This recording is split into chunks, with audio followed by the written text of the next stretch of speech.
అసెంబ్లీని కూడా అబద్దాల వేదికగా మార్చింది. ఆయన డిప్యూటీ సీఎం ఒకసారి మాట్లాడుతూ ఆయన అంటాడు, గత బీఆర్ఎస్ ప్రభుత్వం రైతులకు వ్యవసాయ పనిముట్లు ఇవ్వలేదు అంటాడు, స్ప్రింక్లర్లు ఇవ్వలేదు అంటాడు, అదేవిధంగా రుణమాఫీ చేయలేదంటాడు.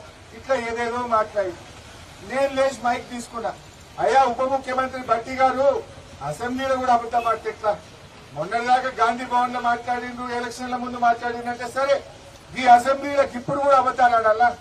నేను ఇప్పుడే నా రాజీనామా లేఖ స్పీకర్ గారికి ఇస్తా. ఒకవేళ రైతులకు వ్యవసాయ పనిముట్లు ఇవ్వకపోయినా, ఒకవేళ మేము రైతులకు డ్రిప్ స్ప్రింక్లర్లు ఇవ్వకపోయినా నా రాజీనామా స్పీకర్ ఫార్మేట్ ఇస్తా, ఇక్కడనే ఆమోదించుకోండి, నేను ఇంటికి పోతా. ఒకవేళ ఇచ్చినట్టయితే నువ్వు రాజ్భవన్ పై రాజీనామా చేస్తావా అంటే తలకాయ దించుకున్నాడు. మళ్ళా మాట్లాడు అన్ని అబద్దాలు. 7 లక్షల కోట్ల అప్పు చేసింది బీఆర్ఎస్, మా మీద బదనాం చేశాం.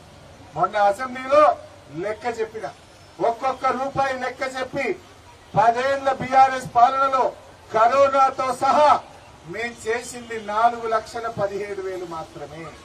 పైసా పైసా లెక్క చెప్పిన ఆర్థిక మంత్రిగా అడిగిన అసెంబ్లీలో, ఇప్పుడే చెప్పండి 4,17,000 కోట్ల కంటే 10 ఏళ్లలో కరోనా కష్టాలు, ఉదయ్ కష్టాలు అన్ని కలిపి కూడా 4,17,000. ఒక్క రూపాయి ఎక్కువ ఉంటే ఇక్కడనే చెప్పు. ఇవాళ తర్వాత మళ్ళీ ఎవరన్నా బయట 7 లక్షల కోట్లు అంటే బిడ్డ లీగల్ నోటీస్ ఇస్తా, ప్రివిలేజ్ మోషన్ ఇస్తా అంటే ఒక్కడు కూడా మాట్లాడే. ఏ రకంగా గోబల్స్ ప్రచారం చేస్తుందో మీరు ఆలోచించండి. నిజాయితీగా చెప్పాలి. నిజానికి మీ ఉద్యోగుల్లో కూడా ఈ హ్యాండిక్యాప్డ్ మన ఏదైతే ఐఈఆర్పీ టీచర్లు ఉంటారో, ఆ రోజు మా వినోద్ అన్న మాజీ ఎంపీ గారు నా దగ్గర దొరుకుని వచ్చారు. నేను నోటిఫికేషన్ ఇవ్వబోతా ఉంటే ఆర్థిక మంత్రిగా నేను సంతకం పెట్టేది ఉండే. డిఎస్సి ఉద్యోగాల్లో ఈ ఐఈఆర్పీ ఉద్యోగాలు 1,523 ఉద్యోగాలు శాంక్షన్ చేశాం.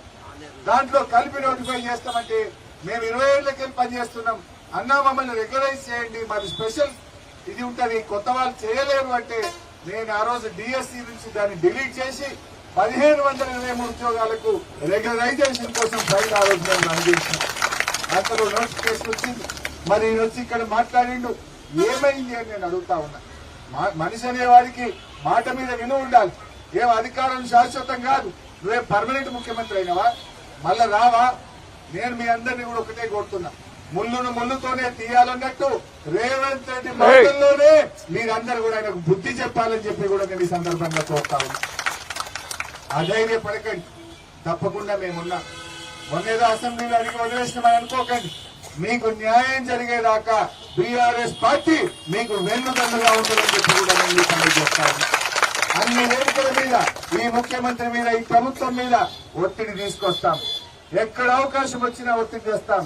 అవసరమైతే ఒక డెలిగేషన్ వెళ్లి ఇంకా ఈ ప్రభుత్వం మీద ఒత్తిడి తేవడానికి బీఆర్ఎస్ పార్టీ మీకు వెన్నుదన్నుగా ఉంటుందని చెప్పి కూడా నేను మనవి చేస్తా ఉన్నా. మీరు కూడా దయచేసి ఈయన చేస్తున్న మోసాలను మీ సోషల్ మీడియా ద్వారా 1 గంట ఎక్కువ పనిచేసి ప్రజల్లో ఈయన నిజస్వరూపాన్ని ఎండగట్టాలని చెప్పి కూడా నేను మీ అందరినీ కూడా కోరుతా ఉన్నా. ఆ రోజు ఇదే చెప్పింది కదా, మా మీద లేని పని చెప్పిండు, బీఆర్ఎస్ దించుంది, ప్రచారం చేయండి, మా వినయను నడగొట్టుంది, మా దయను నడగొట్టుంది అంటే. మరి ఇప్పుడు ఏమైంది చూశారు. బట్ అయింది. ఏదైనా ఒక వెనుకటో సామెత ఉన్నది, అబద్ధం గడప దాటక ముందే, నిజం గడప దాటక ముందే అబద్ధం ఊరంతా చుట్టేస్తుందట. నిజం నిలకడమే తెలుస్తుందంటారు. నిజంగానే ఇవాళ కేసీఆర్ చేసిన మంచి పనులు ఒకటొక్కటి ప్రజలకు అర్థమవుతా ఉన్నాయి. నేను ఎంతసేపు మీరు చూస్తుంటారు, కేసీఆర్ ఉనికి లేకుండా చేస్తా, కేసీఆర్ జాడ లేకుండా చేస్తా అని మాట్లాడతారు. Government is a continuous process. మేము వరంగల్లో 2,000 పడకల హెల్త్ సిటీ కట్టినాం. ఆ రోజు ఏడాది కింద ఏ పరిస్థితులు ఉందో ఇవాళ కూడా అదే పరిస్థితుల్లో. 3 నెలలు చేస్తే గట్టిగా పని అయిపోతుంది. మొత్తం బిల్డింగ్ అంతా అయిపోయి సున్నమేసి మంచాలేసి డాక్టర్లను పెట్టాలన్న అంతే. 3-4 నెలల పని ఉండే. సంవత్సరం అయినా దాన్ని అక్కడనే పెట్టి పేదలకు వైద్యం దొరకకుండా ఏ రకంగా చేస్తున్నారో మీరు చూస్తా ఉన్నారు. బట్ ఏది ఏమైనా మీ యొక్క డిమాండ్ కోసం తప్పకుండా నేను ప్రయత్నం చేస్తాను.